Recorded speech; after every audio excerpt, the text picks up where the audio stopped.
Why so many Jamaicans are now living in fear, home and abroad. Hello, everyone. I hope you're well, and as always, thank you for being a part of this growing channel. Today, I want to take you down a road that's not just personal, but deeply reflective of the experience many Jamaicans are now facing, both at home and abroad. It's a road that questions safety, identity, freedom, and the ever shifting realities of our existence. The question I want to raise is simple but urgent. Why are so many Jamaicans running scared, right here in Jamaica, and especially beyond its shores? Let's start with the truth. In Jamaica, we speak our minds. It's part of our culture. If someone offends you, you're expected to say your piece. But while this cultural directness can foster honesty, it can also escalate into aggression. And sometimes that aggression becomes normalized. But here's the interesting part. Many Jamaicans who migrate quickly realize that the same boldness they grew up with doesn't fly abroad, especially in places like the United States. Once they step onto foreign soil, especially Uncle Sam's land, they tone it down. They become cautious, controlled. Why? Because the United States has never been a place of guaranteed protection for immigrants, and recent developments are making that clearer than ever. We've reached a point where even if you haven't broken a single law, just existing as a foreigner, especially as a black foreigner, can make you a target. And that fear? It's not paranoia, it's policy driven. Across the US, the landscape is shifting.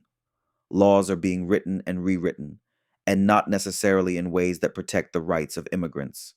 In fact, many American citizens themselves are realizing that the country they thought would always uphold justice no longer feels like a safe place.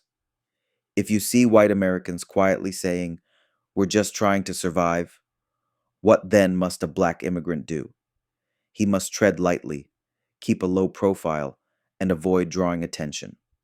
Let's look at what's happening on the ground.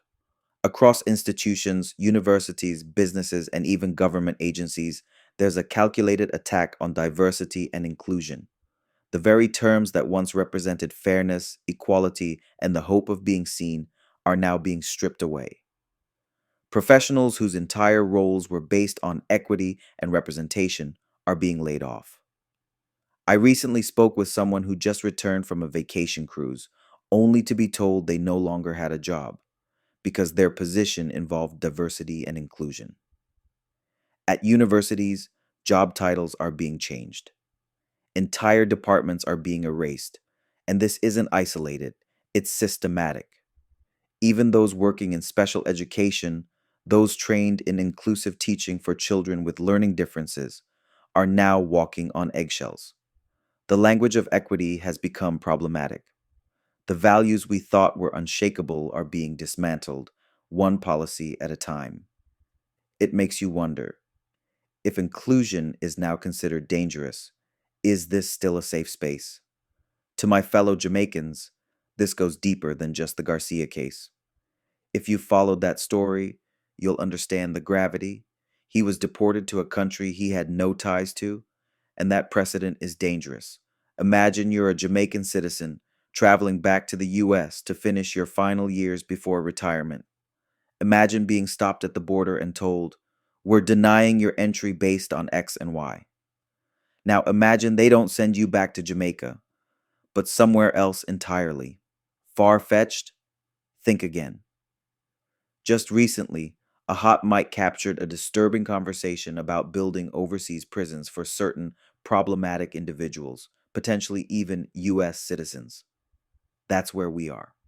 And that's why we need to be careful. We live in a time where governments are becoming more unique, not in a good way, but in how they treat people, especially the vulnerable. Those of us who live abroad must remain alert. We must read between the lines. Don't assume that because you've lived in a country for years, you are immune. Laws change, protections are removed. You must stay informed, connected, and protected. But this message isn't just about fear. It's about recognition and resilience. Jamaica still matters. Do not cast her aside. She is our foundation, our identity hub. She may have her flaws, yes, but don't let the fear of instability make you forget who you are and where you come from. Right now, I hear people warning, don't travel unless you have a green card. Be careful at the airport. Stay off the radar. Even during Easter, when normally our hotels would be booming, people are hesitant to travel home. That fear is real, but don't let it become your only truth.